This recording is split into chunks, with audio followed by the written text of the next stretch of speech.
Hello, this is Priscilla Rice, and I'm coming to you from Live Oak Recording Studio. This week, we're going to have a rebroadcast of one of our earlier classic podcasts. We hope you enjoy it, and thanks so much for listening. Episode number 685, We Don't Pay You to Think. You're listening to the official BNI podcast with BNI founder and Chief Visionary Officer, Dr. Ivan Misner.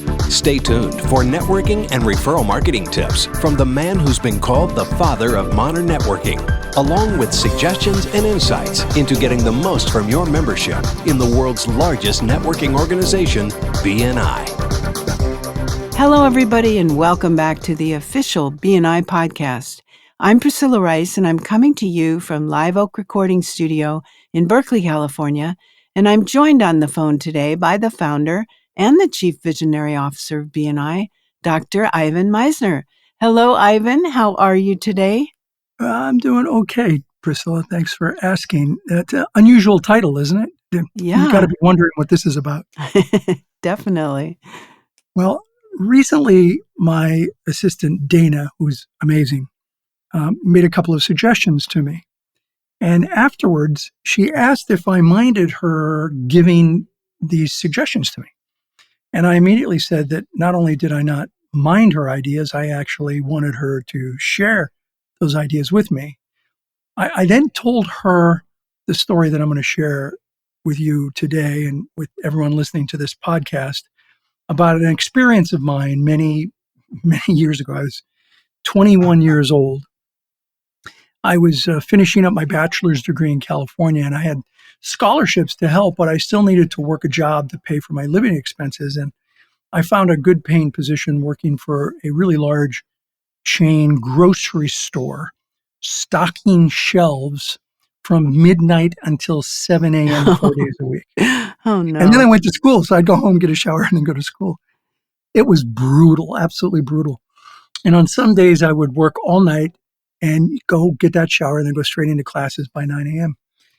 Even then, I believe that sometimes you got to do what you got to do to get to do what you want to do. And early on, I knew one thing for certain, and that was that I did not want to work at a grocery store stocking shelves at any hour of the day for a career. And I came to that realization because of one conversation that I had with the early shift assistant manager. In other words, he was not one of the higher level assistant managers. And I had this conversation soon after I started working there. The night crew had some serious quotas for boxes that had to go up on the shelves each and every night. While it didn't sound very hard, the truth is it was backbreaking work, and it was probably the most physical job I've ever had. And one morning, as I was coming off a break, I had a conversation with the assistant manager. I made a suggestion to him that I thought would help in moving the many pallets of boxes that had to be taken by dolly to every aisle in the store and then put up on the shelves, one item at a time. It was a small suggestion. I don't even remember what it was, but I thought it would help. And that's when when the assistant manager gave me a life lesson that I would take with me for the rest of my career. He said, "Ivan, we don't pay you to think. We pay you to get lots of boxes on lots of shelves every single night. Now go back to work." Wow. Yeah. And I remember so vividly standing there thinking, someday I'm going to own my own business. And I promised myself that I will never, ever say that to anyone who ever works for me, ever. In fact, I'll tell them the opposite. I pay you to think. I want ideas. I want input. I want engagement.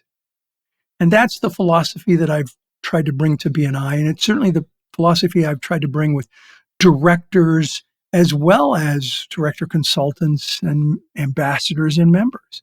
I want to hear your thoughts and ideas. Now, I have no idea where this manager is today, but if I ever met him again, I'd actually tell him that I appreciate that comment because it cemented my belief that managers and entrepreneurs need to do the opposite of what he said to me. You see, words have power, and that's not the kind of power I want to impart on other people. Managers need to listen to the ideas. Entrepreneurs need to listen to the ideas that employees have. They may not all be gems, but listening shows you care about them and you care about their ideas. It also gets engagement and possibly even a certain amount of loyalty, because the employee or the director in our cases many times feels that their input matters.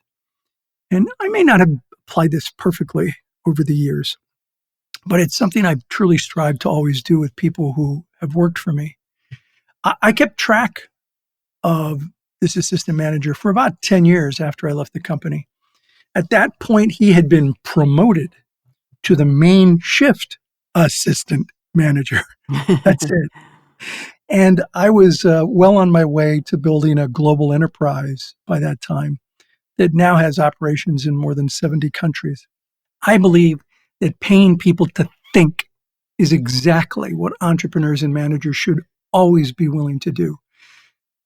Sometimes we get our life lessons from people who give us great advice.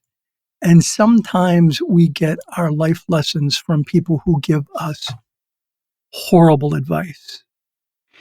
By applying a little discernment, they can actually both be a gift.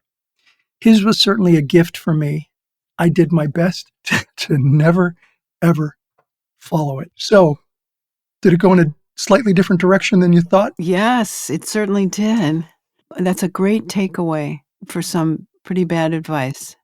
Yeah, it was pretty bad advice. And, I think sometimes managers, entrepreneurs just get so frustrated with all the things that have to be done. They just don't want people talking. They just want them doing. And I get that. But at the same time, I think it's really important to pay attention to the people that work with you and for you and hear them out, because sometimes they do in fact have a gem. And I can't tell you how many times the people who've worked for me gave me advice that changed what it was I was doing, whether you're talking about Dana, my assistant, who has made many suggestions that I've like, oh, wow, I didn't think of that. Thank you. To directors, executive directors, national directors, members who've made observations that have changed the way I've thought about things. I don't know if you remember, Priscilla, in one of our podcasts, I don't remember the number, I talked about, and I may have done this more than once, how we have people in our story that we share our experiences and we tell about people that have been in our story, that are in our life, and that they've made a difference in our life somehow, some way. And generally, these people we talk about are people that have had a positive difference. And one of the things I know, I've said this in a previous podcast, is that what's most important is not who's in your story, because we all have that. The question is, whose story are you in? And why are you in their story? Words have power, and the things we say to people can mean a lot. And you can be in someone's story in a negative way, as this assistant manager was, or you can be in someone's story in a positive way. And what I'm suggesting is that we all try to be in someone's story in a positive way. And one of the ways you can do that is to always, as much as possible at least, listen to people's advice and opinions, because they too matter. And that's my message for today, Priscilla. I like that message, Ivan. It shows a great deal of respect for the people that work for you and that you work with. And I think everybody benefits from that. Yeah. And listen, if you have a story, good or bad, put the good ones in, the good, the bad, and the ugly. But if it's bad, don't name names, okay? Or name companies. But if you got a story, good or bad, I'd love to see it here on the BNI podcast. That's it for today, Priscilla. Back to you. Okay, great, Ivan. Thank you so much. Well, that's it for this week. I'd like to tell you that the sponsor for this podcast is Ivan's Inner Circle. go check out the great content that's available at www.ivansinnercircle.com. He has assembled a huge variety of interesting topics for you to learn about and also to participate in. Thank you so much for listening. This is Priscilla Rice, and we look forward to having you join us again next week for another exciting episode of the official BNI podcast.